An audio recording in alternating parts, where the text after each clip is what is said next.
चुनावी नतीजों के बीच इस वक्त की बड़ी खबर सामने आ रही है, जहां पर थोड़ी देर में बीजेपी दफ्तर पहुंचेंगे पीएम मोदी और यहां पर वो कार्यकर्ताओं को संबोधित करेंगे। जी हाँ, 3 राज्यों की जीत पर प्रधानमंत्री नरेंद्र मोदी कार्यकर्ताओं को संबोधित करेंगे। भारतीय जनता पार्टी के राष्ट्रीय मुख्यालय में इस वक्त की बड़ी खबर आपको बता रहे हैं। अब से थोड़ी देर में बीजेपी के राष्ट्रीय मुख्यालय में पहुंचेंगे प्रधानमंत्री नरेंद्र मोदी।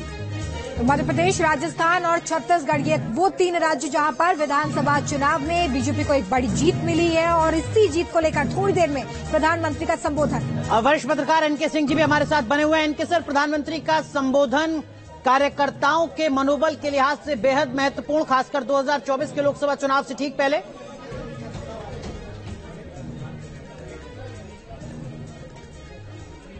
बिल्कुल सही है। और जब भी आप देखें इस तरह की जीत होती है तो मोदी जी शाम को कार्यकर्ताओं को संबोधित करते हैं। जाहिर है, एक तो वो इस जीत में शरीक होना होता है और उसके साथ ये मैसेज देना होता है कि तुम्हारा लीडर एक यूनिक लीडर है, उस पर भरोसा रखो और उसके हिसाब से काम करते रहो, चीजें बदलेंगी।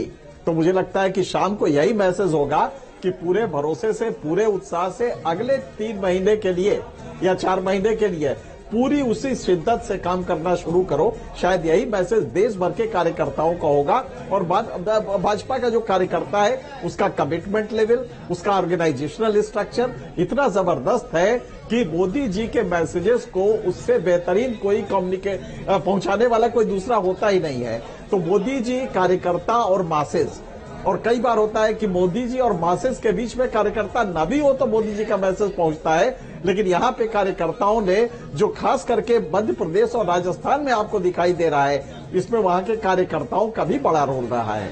बिल्कुल, देखिए प्रधानमंत्री की तरफ से क्या मोदी मंत्र दिया जाता है कार्यकर्ताओं को, ये अब से थोड़ी देर में साफ होगा, लौटेंगे आपके पास। लेकिन मध्य प्रदेश, राजस्थान और छत्तीसगढ़ विधानसभा चुनाव में बीजेपी का कमल खिल गया है। कांग्रेस की तमाम मशक्कतों के बाद भी रुझानों में बीजेपी को प्रचंड बहुमत मिला। जानिए वो बड़े फैक्टर जिन्होंने बीजेपी को सूबे का सिरमौर बना दिया। इनमें से एक फैक्टर तो मास्टर स्ट्रोक साबित हुआ है।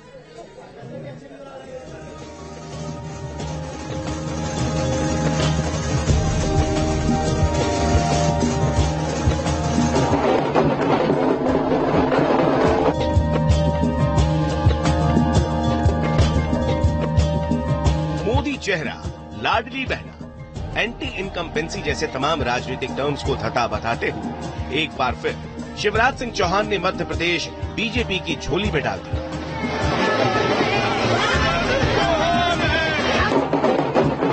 230 विधानसभा सीटों वाली मध्य प्रदेश में अब तक के रुझानों में बीजेपी को प्रचंड बहुमत मिलता दिख रहा है और भगवा पार्टी एक बार फिर सरकार बनाने जा रही है। पीएम मोदी का चेहरा और लाडली बहना स्कीम एमपी में बीजेपी के लिए मास्टर स्ट्रोक साबित हुआ।